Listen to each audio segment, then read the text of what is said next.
નમસ્કાર મિત્રો, આજે આપણે ભારતના સ્વાતંત્ર્ય સંગ્રામના 3 મહત્વપૂર્ણ વિષયો વિશે જાણીશું: ક્રિપ્સ મિશન 1942, ભારત છોડો આંદોલન 1942 અને કેબિનેટ મિશન 1946. સૌપ્રથમ વાત કરીએ ક્રિપ્સ મિશનની. બીજું વિશ્વયુદ્ધ ચાલી રહ્યું હતું.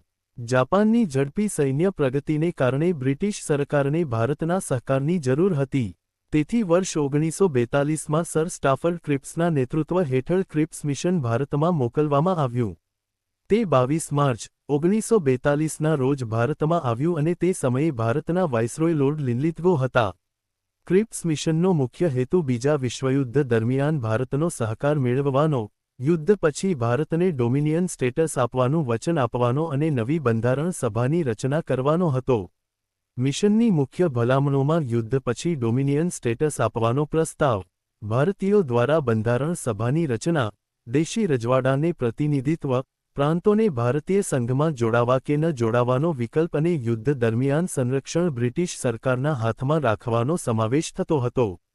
પરંતુ કોંગ્રેસ અને મુસ્લિમ લીગ બંનેએ આ પ્રસ્તાવો નકારી કાઢ્યા. મહાત્મા ગાંધીએ તેને post dated check on a Fehling bank એટલે કે નાદાર બેંકનો ભાવિ તારીખનો ચેક ગણાવ્યો. પરિણામે ક્રિપ્સ મિશન નિષ્ફળ ગયું અને સમગ્ર દેશમાં અસંતોષ ફેલાયો. ત્યારબાદ શરૂ થયું ભારત છોડો આંદોલન.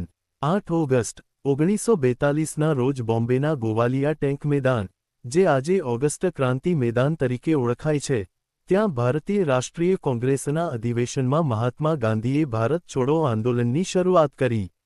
આ આંદોલનનો મુખ્ય હેતુ બ્રિટિશ શાસનનો સંપૂર્ણ અંત લાવી ભારતને સંપૂર્ણ સ્વતંત્ર બનાવવાનો હતો. આ સમયે મહાત્મા ગાંધીએ ઐતિહાસિક તારક ચિહ્ન કરો અથવા મરો, ડુ ઓર ડાય તારક ચિહ્નનું સૂત્ર આપ્યું.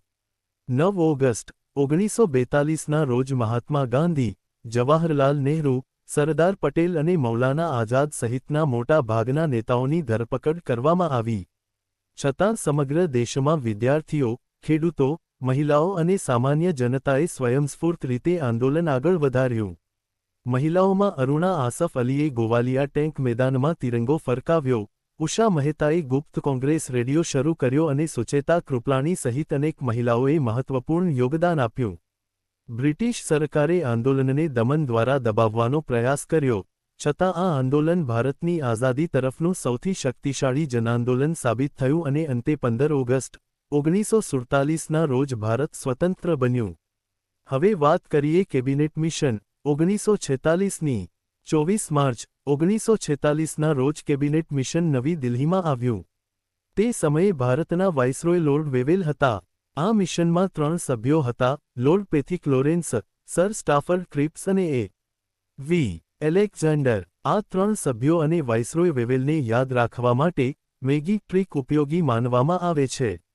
કેબિનેટ મિશનનો મુખ્ય હેતુ ભારતને સત્તા હસ્તાંતરણ માટે યોજના તૈયાર કરવી, બંધારણ સભાની રચના કરવી અને કોંગ્રેસ તથા મુસ્લિમ લીગ વચ્ચે સમાધાન કરાવવાનો હતો. મિશને બંધારણ સભાની રચનાની ભલામણ કરી, કેન્દ્ર સરકારને માત્ર સંરક્ષણ, વિદેશ નીતિ અને સંચાર જેવા વિષયો સોંપવાનો પ્રસ્તાવ કર્યો અને પ્રાંતોને એ, બી અને સી એમ 3 જૂથમાં વહેંચવાની યોજના રજૂ કરી. સાથે જ વચગાળાની સરકાર બનાવવાની ભલામણ કરવામાં આવી, પરંતુ પાકિસ્તાનની માંગ સ્વીકારવામાં આવી નહોતી.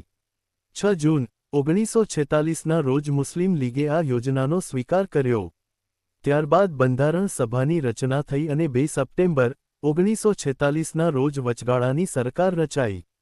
જોકે કોંગ્રેસ અને મુસ્લિમ લીગ વચ્ચે મતભેદ યથાવત રહ્યા અને અંતે ભારતના વિભાજન તથા સ્વતંત્રતાનો માર્ગ મોકળો થયો. આભાર. જો તમને આ માહિતી ઉપયોગી લાગી હોય તો વિડિયોને લાઇક કરો, શેર કરો અને આવી જ પરીક્ષાલક્ષી માહિતી માટે ચેનલને સબસ્ક્રાઇબ કરવાનું ભૂલશો નહીં.